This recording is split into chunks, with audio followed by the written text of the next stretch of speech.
मेरी सहेली कविता की शादी की पहली सालगिरह की पार्टी में जाने के लिए रवि का देर से घर पहुंचना मेरा मूड बहुत खराब कर गया था। घर में एक कदम रखते ही उन्होंने सफाई देनी शुरू कर दी।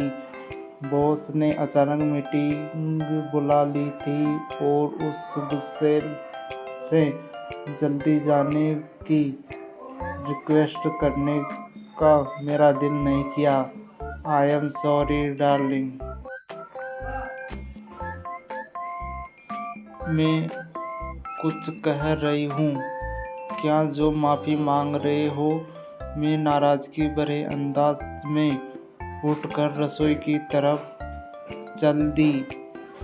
उन्होंने सामने आकर मुझे रोका और मनाने वाले लहजों में बोले, अब गुस्सा थूक कर मुस्कुरा भी दो स्वीट हार्ट।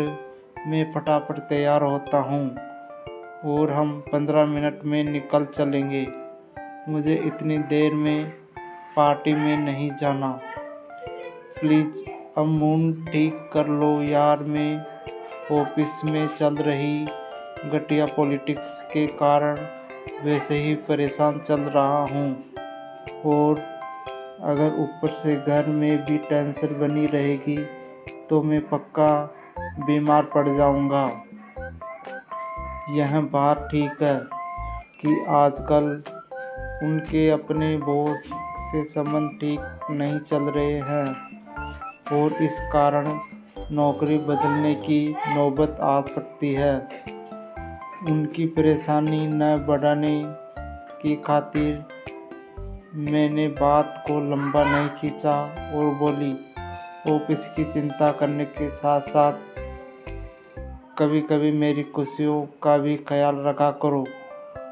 मैं रखता हूँ ना, पर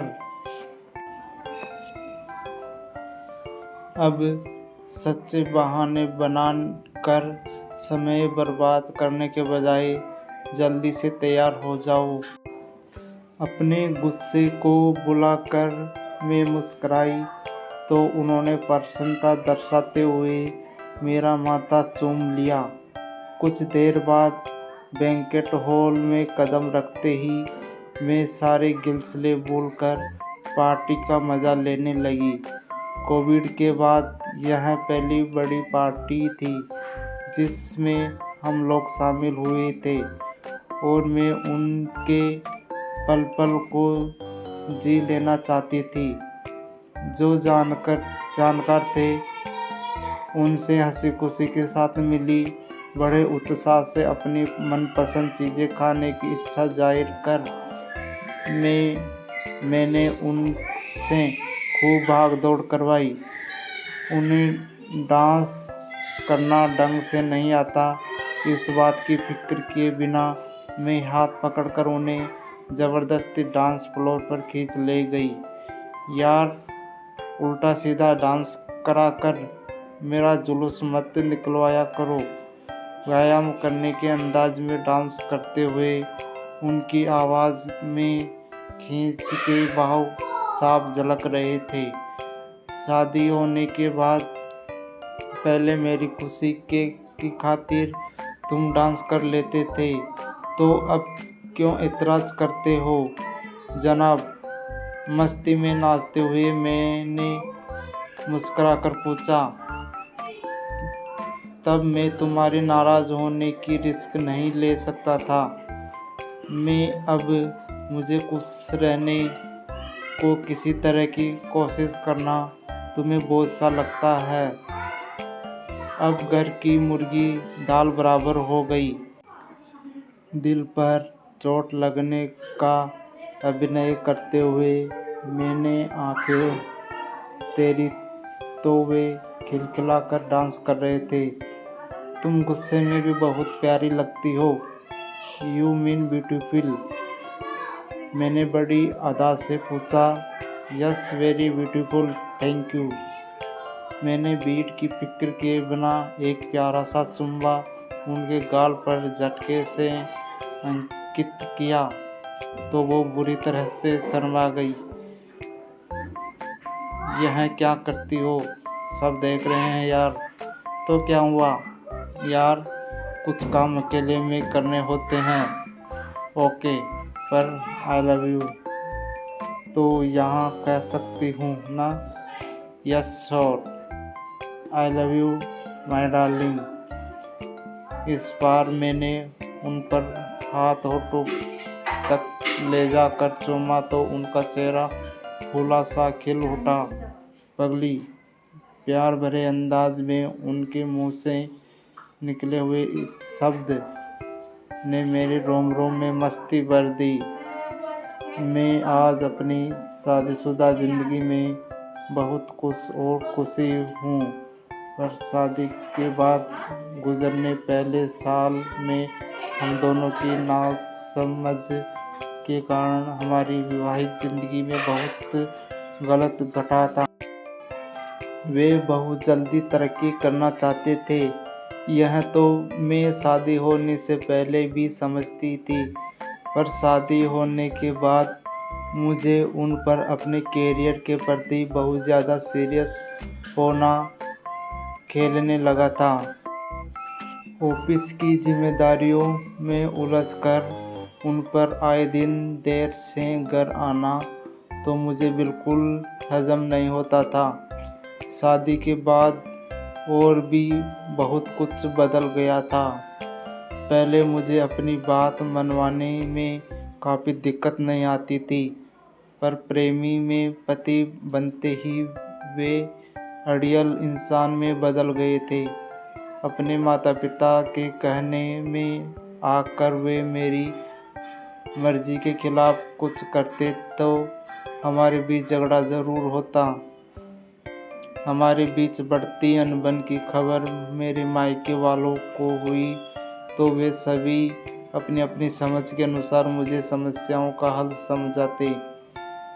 मेरे मम्मी पापा के उन्हें समझाने से बात ज़्यादा बिगड़ती गई, क्योंकि रवि को उनका हमारी ज़िंदगी में दखल देना बिल्कुल पसंद नहीं आता।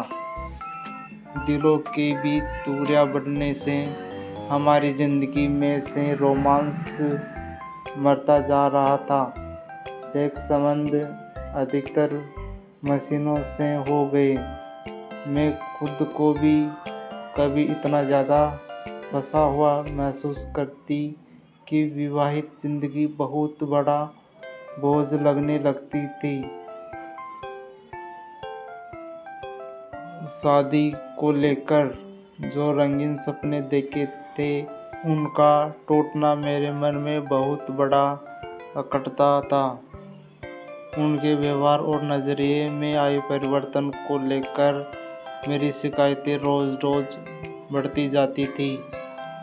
जब झगड़ा करने की ताकत अपने अंदर महसूस नहीं करती तो मैं लंबे समय के लिए उनसे बोलचाल बंद कर लेती थी। करीब 2 महीने पहले आई हमारी शादी की पहली वर्षगांठ पर मैं उनसे खफा होकर अपने मायके में रहने आई हुई थी। अपनी नाराज़गी देखते हुए वे उस दिन जब शाम को मुझे मिलने आए तो उनका भी चेहरा तना हुआ था।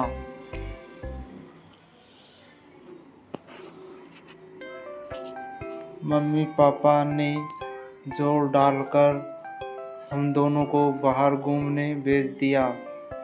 इत्तेफाक से हम उसी पार्क में घूमने पहुंचे जहां करीब 1.5 साल पहले उन्हें शादी करने का प्रस्ताव मेरे सामने रखा था। पार्क में कदम रखते ही उस खास दिन की सुखद यादें मेरे परेशान मन में एकदम से ताज़ा हो उठी थी। रवि एक घुटना जमीन पर टेकते हुए मेरे सामने बैठे और बड़े रोमांटिक अंदाज में मेरा हाथ चूमकर मुझसे पूछा, मेरी ज़िंदगी की अपार खुशियाँ भरने के लिए क्या तुम मेरे संग 7 फेरे लेने को तैयार हो नीरू? मुझे उनकी आंखों में अपने लिए बहुत गहरा प्यार नजर आया था। मैंने भाव विभोर होकर हाँ कहा तो वो खुशी से फूल नहीं समाये थे। उसी दिन अपने प्यार को साक्षी बनाकर हमने एक दूसरे से वादा किया था कि अपने विवाहित जीवन में अपनी खुशियों को हमेशा बरकरार रखेंगे। मैं प्रपोज करने वाले दिन की यादों के संसार से तब उभरी जब रवि ने भावुक होकर मुझसे पूछा, हमारी ज़िंदगी में सब कुछ इतना गलत क्यों हो रहा है नीरू?